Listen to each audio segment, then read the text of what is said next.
interesting about it was, like as you said, yeah, there's the case for a digital currency, and we're kind of seeing that more and more now. Not just kind of in that argument, but members of Congress are bringing it up. It's kind of all over the news, but also with kind of the programmable money side of that argument, which was we can direct money for very specific and targeted uses. That gets really into the value prop of what blockchain can do. CBDCs have been a hot topic for a little while, but things are obviously changing. Everything's so much more digital. But before we jump into just general vibes and what people are looking into in the CBDC world, George, you just put out this white paper. Tell me a little bit about it. Yep. The white paper is called Central Bank Digital Currency and Innovation in Payments. I'm sure you'll be linking to it below. Really, the idea behind it was, at R3, but also kind of just in the broader space, there's been a lot of really interesting work around wholesale CBDC over the past couple of years, which is central bank digital currency that, financial institutions would have and be able to transact with each other. But more recently, there's been a lot of interest around kind of bringing this to the retail level and having a CBDC that kind of the general public or businesses that don't really have access to central bank accounts could use. And so the idea of the paper was to look at kind of what we've learned from a lot of the stuff going on at the wholesale level, but also just to kind of take a look at some of the research and some of the early projects going on at the retail level. And what was really interesting about the paper, and something I kind of learned as we were writing and researching it, was that from a technology perspective, there were a lot more parallels and similarities than I think we really expected. And I think a lot of people were talking about retail and wholesale as if they were two completely different things. And, our colleague Dan Eden has been doing a lot of work on the reference architecture around that. And so we found some kind of really interesting primitives for kind of how to build a token-based CBDC on blockchain. So that was a really interesting finding, and also just kind of good to contribute to some of the really kind of newer thinking around how this is actually going to roll out with, you got the central banks, commercial banks, other kind of payment infrastructure providers. So it was interesting to kind of look at it through that lens as well. Yeah, there's a lot of interest in it, and a lot of places picked it up too. I saw CoinDesk and Cointelegraph. My dog wants to be a part of the podcast. He's very interested in the reference architecture. He's like, I have something to say. George is missing these few points. But yeah, it was picked up all over the place. So congrats. I know you put a lot of effort into that piece. Yeah, no, it was exciting to see that. And I think it's just kind of a testament to the fact that the space in general is really picking up, and there's a ton of interest around this, not just around what we're doing, but kind of the market in general. Yeah, Todd, can you speak to that?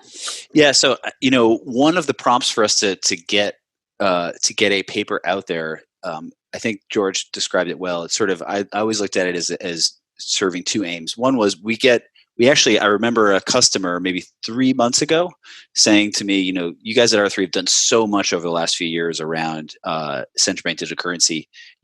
Number one, it'd be great to have one place to kind of take a look at where all that is. And number two, it'd be great to tell the world a little bit more about what has been done.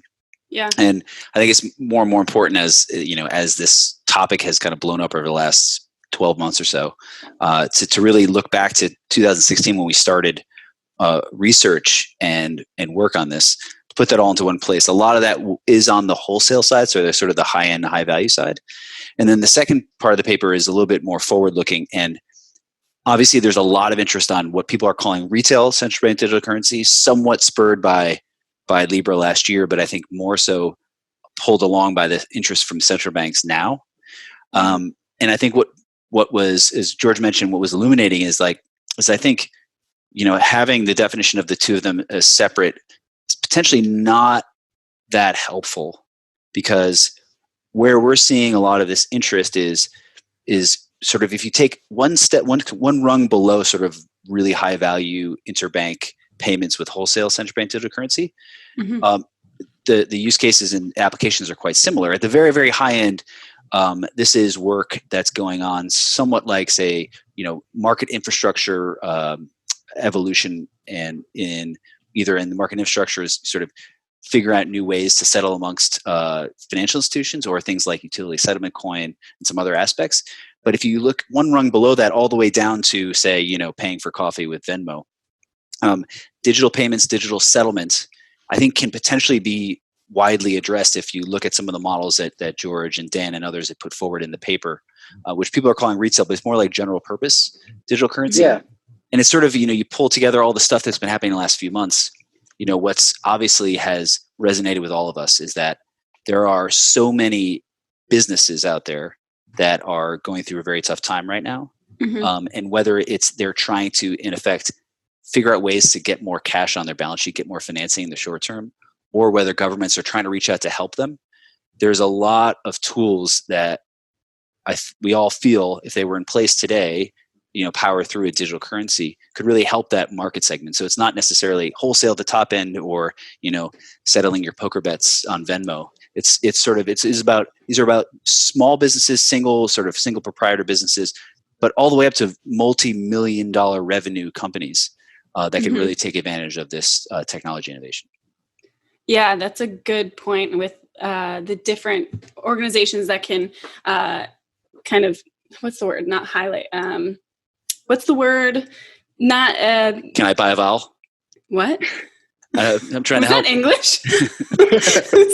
Okay, whatever. But regardless, so my point is that recently our CEO, David E. Rutter, put out a piece talking about governments and how he specifically used the Trump administration and how they could kind of, this is a perfect example of a crisis like this, and they're pushing out checks, why they should be using a digital currency, which I thought was a really interesting article, because you guys are totally in the weeds on this stuff.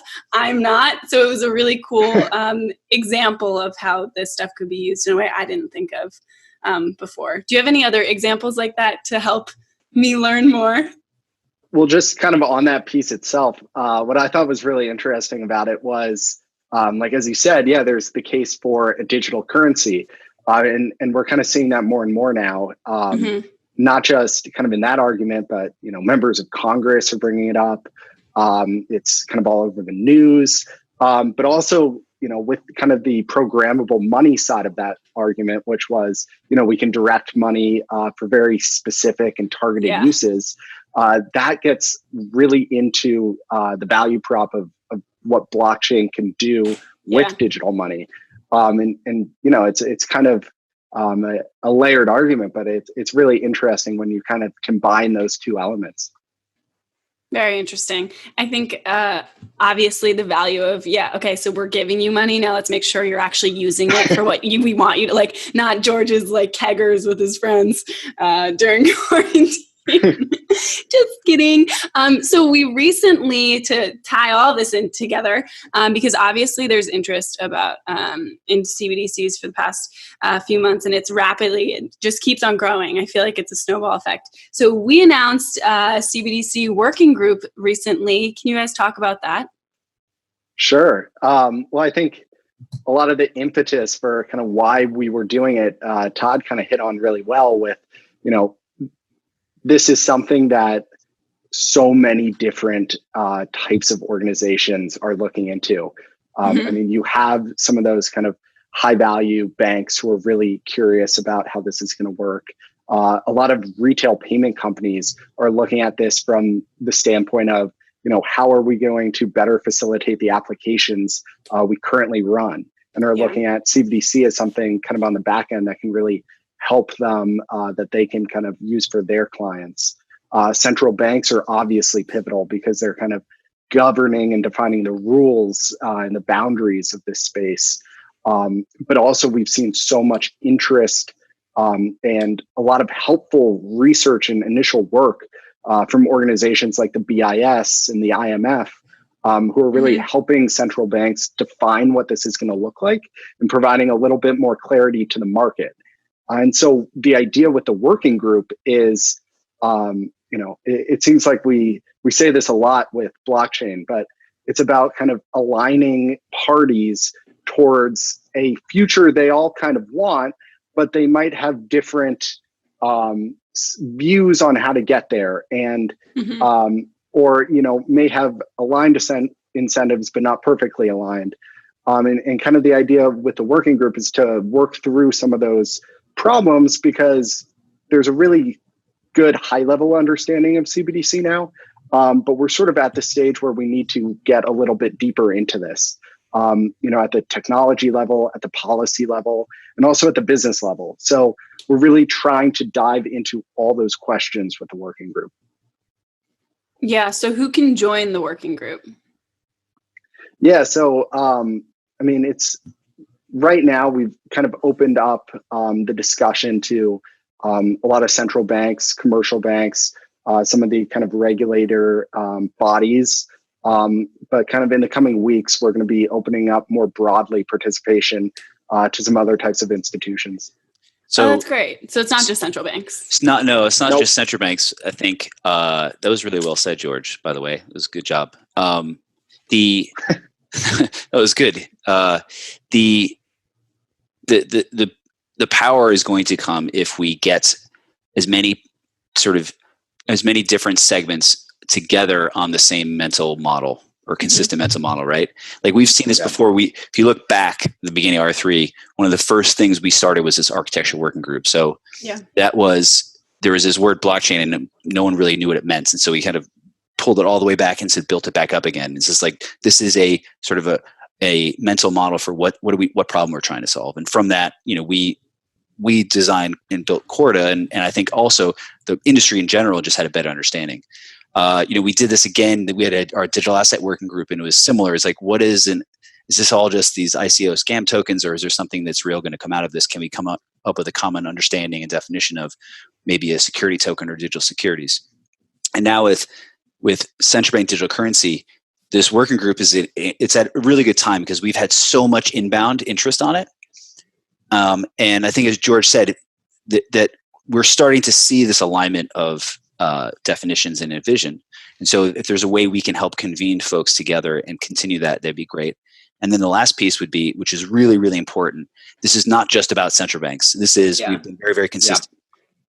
This is going to be an innovation that happens with a public-private partnership. So we have spent a lot of time with central banks over the last 5 years or so on lots of different levels, especially on this topic. So we were really keen to bring them into a conversation with commercial banks, but not just banks themselves. There are payment providers, those that operate and run payment rails and credit card rails that are extremely interested in what role they can play to not just help with sort of the definition of these digital currencies, but to help them be useful to people and businesses, right? And so we're going to cast the net fairly wide because it's going to take different, there's going to be different market segments that are keen to get involved, and we want to bring them together and move this conversation ahead. But I want to turn around back to George. Like, what is to you? What is the call to action for the organizations joining this? Like, what do you think that they will either get out of this at the end of phase one of this working group? Yeah, that's a really good question. I mean, I think there are two sides to it. It's what do you expect to get out, but also what do you expect to put in?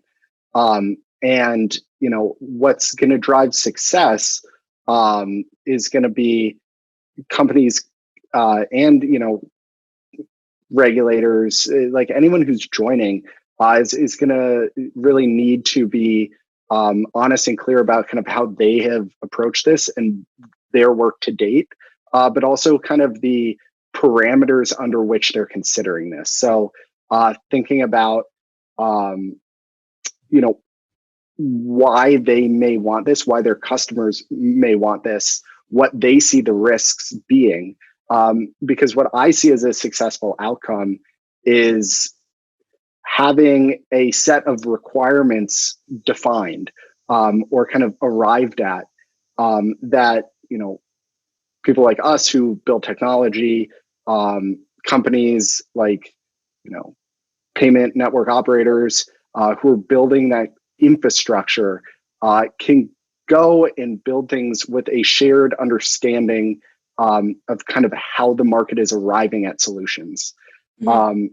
And, I think there'll also be additional benefits of that, of, having some high value research that comes out of it, which people who aren't just limited to the working group will be able to see and kind of map their journey back to. And then, of course, we have some really interesting initiatives in 2021 kind of around, payments more broadly that, work like this. And whenever you can get people in a room to really collaborate, it always makes follow-on experiences just that much richer. Cool. And we have a few pretty killer speakers lined up for the first couple sessions as well. So, yeah. TBD. Yes, TB. Well, to be announced. To be announced. TBA.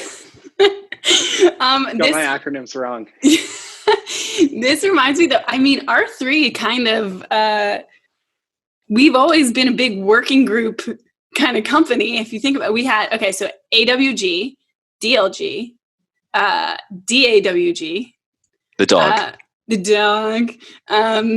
CBDC WG. Is that what we're going to do? Yeah, we need a cooler acronym set. Yeah. You need some vowels. We need to buy a vowel. So that's what I said before. To buy, I can maybe it's my accent on the vowel. Oh, that's what you said before? Buy a vowel. Yes. Oh, it sounded like buy a vowel. So it's like that. Yeah. We do need. I'm the only thing I'm worried about is that it's just not as cool of an acronym as the dog. So the dog was good. It's tough to live up to. So if anyone has any recommendations, tweet at MCDTV. Yeah, we'll crowdsource this. At the very least, we do have. It does start with CBD. True. And then just make a little C at the end. So everyone's super interested right away. And they're like, man, it's about payments. But yes, we do. We're a big working group company. And those working groups have been very successful in the past. So I'm sure, and I hope you guys have great success with this. I'm sure you will, just considering the buzz around this just generally. I'd like to call, to reiterate one of the things George said, it's like, ask not what the working group can do for you, but what you can do for the working group. So it is one of the things we found before is that these are not light lifts, or they can be, but if they are a light lift, then they're kind of shit. Really. They're not, they're not very good. Yeah. So we are putting a lot of effort behind this. We want to make this very valuable, but we have always found that it is down to the participants, because I wouldn't say we actually, as we've gotten more gray hairs in this this journey, we kind of use the working group thing a little bit more sparingly, because I think lots of folks have joined up for talk shops or things that you're trying to fill the time when you get together. And so we've actually picked our spots pretty carefully over the last few years. Yeah. And I think for this, that's why we're so excited for the central bank digital currency one, because there is so much to delve into. But I think there's going to be some direct output from this as well. So this is not just about getting together and sharing ideas, but there's going to be some direct outputs. Because at the same time, we and others that are going to be joining have a lot going on. We're actively working with the Riksbank, with Accenture, and there's lots of other projects going on in this space. So it's not just talking; it's also doing. Yep. Yeah. Yeah, it sounds like it'll be a lot on top of the 8 million other jobs that everyone at this company has. Yeah. No pressure, George. But lots of pressure. No pressure at all. That's a really cool new initiative that I just learned about very recently. So it's very exciting. So I'm happy that I have both of you on to talk about it. I'll make sure to link all of this information. So if people want to join, how do they kind of make that first step?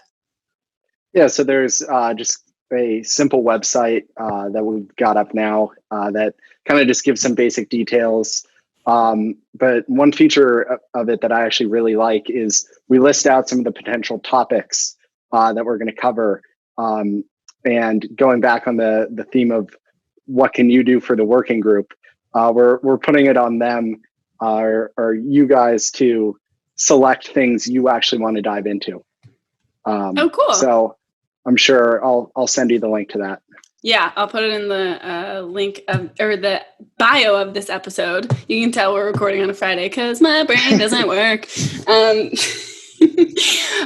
But yes, there's so much, I mean, for me to learn just generally, but I feel like it's going to be a big discovery. So that is amazing. Before we wrap up, do you guys have any like fun facts about yourself that you'd want to talk about? Like I can start.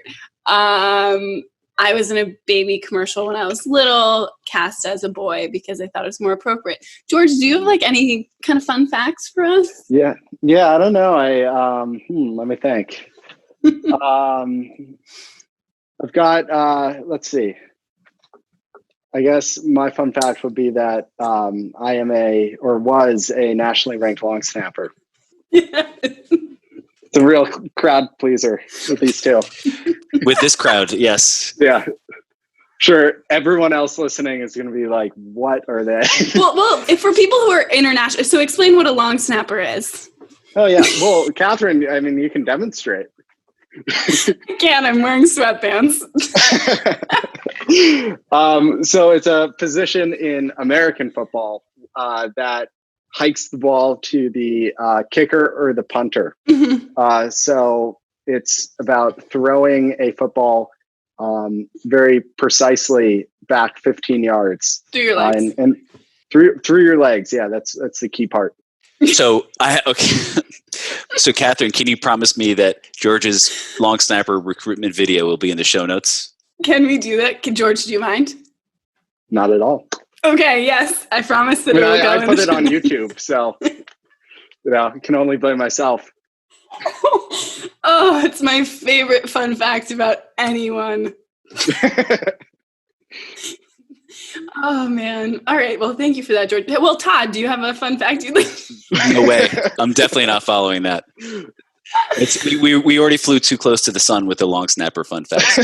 Yeah. I was worried that was going to fail, but I'm very happy it did not. Okay.